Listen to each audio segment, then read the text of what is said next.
Il était une fois, au sud de la Chine, une vendeuse de chaussures. Elle sillonnait les provinces les unes après les autres vendant ses chaussures réputées inusables et de très bonne qualité. Tout le monde portait des souliers d'une grande douceur pour les pieds venant de cette femme. Une nuit de pleine lune, elle fut retrouvée morte au bord d'un lac après une chute mortelle du haut d'une falaise. Certains parlaient d'une mort accidentelle, d'autres évoquaient plutôt la thèse du meurtre. Car étant bien aimée, elle fut aussi détestée, surtout par les concubines de l'empereur, qui fut saisi par la beauté de cette pauvre vendeuse, et qui l'avait préférée aux autres. Sa disparition fit vague pendant quelques mois puis, plus personne n'en parlait. Quelques années plus tard, une nouvelle se répandit partout. Celle d'une mystérieuse vieille dame qui réparait les souliers des gens de son village. Elle rendait les souliers plus propres, plus doux et plus soyeux qu'avant. La vieille dame vivait en reclus dans le village dans une vieille cabane, dans le noir permanent. Elle était maigre, la peau sale et puante, d'une chevelure longue et crasseuse, vêtue d'habits en lambeaux, et surtout, de chaussures totalement déchirées. Mais tout cela, les très nombreux clients qu'elle recevait chez elle pour accommoder leurs chaussures n'en avaient que faire. Certains l'arnaquaient des fois. Personne ne comprenait pourquoi elle était dans cet état. Un jour une petite fille débarqua chez elle pour faire réparer les chaussures de son père. Elle entra, annonça le motif de sa venue, posa l'argent sur la table, et se mit assis devant la vieille. Cette dernière ne la regarda pas et lui demanda de sortir attendre dehors. La fille ne voulait pas et insista avec sa petite voix pour rester admirer le travail de la vieille. Cette dernière ne lui répondit pas et commença à travailler. Durant ce temps la petite lui posa des questions inlassablement. Pourquoi tu n'ouvres jamais les fenêtres de ta maison?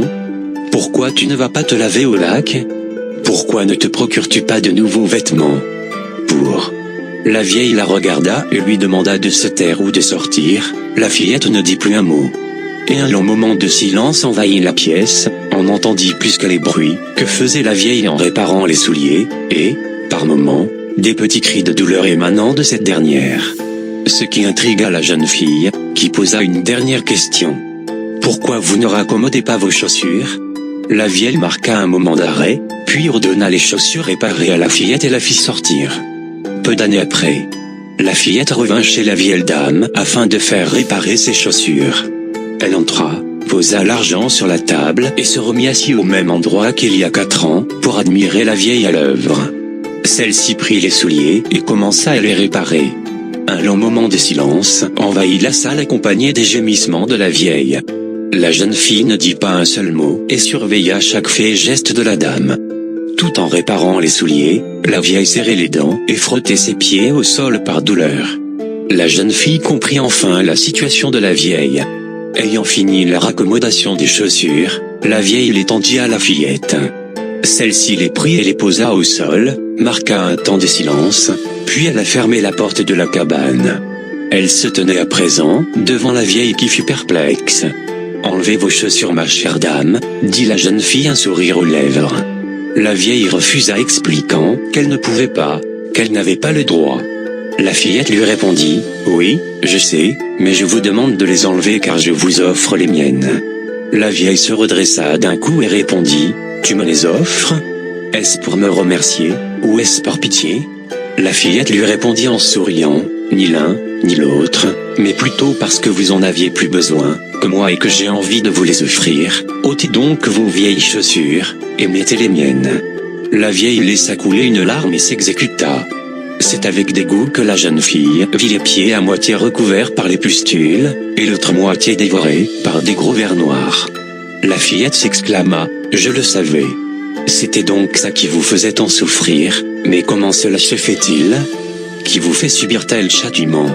La vieille lui répondit « Pour chaque client que je sers, ma peau vieillit, et mes pieds amochés jusqu'à ce que je meure, et cela depuis plus de 7 ans, jusqu'à ce qu'une personne au cœur pur me fait cadeau de ses chaussures. » La fillette l'interrompa « Mais pourquoi ?»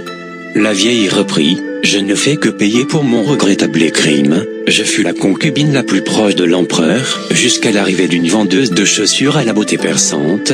Ma jalousie m'avait conduit à la pousser du haut d'une falaise, dit-elle en mettant les chaussures de la fillette. Tout à coup la vieille dame se transforma en une jolie femme à la peau blanche. Mais grâce à toi, la malédiction est rompue, reprit-elle. La fillette sourit puis rentra chez elle. La semaine suivante, la fillette trouva un sac rempli d'or laissé par quelqu'un devant la porte de sa maison. Ses chaussures étaient dedans aussi, un dernier geste de gratitude de la part de la concubine, qui fit exécuter après qu'elle se soit rendue et expliquer pour son crime d'il y a 7 ans devant l'empereur. La fillette fit construire une grande maison pour ses parents, et un magasin de chaussures, pour elle où elle y travaillait désormais.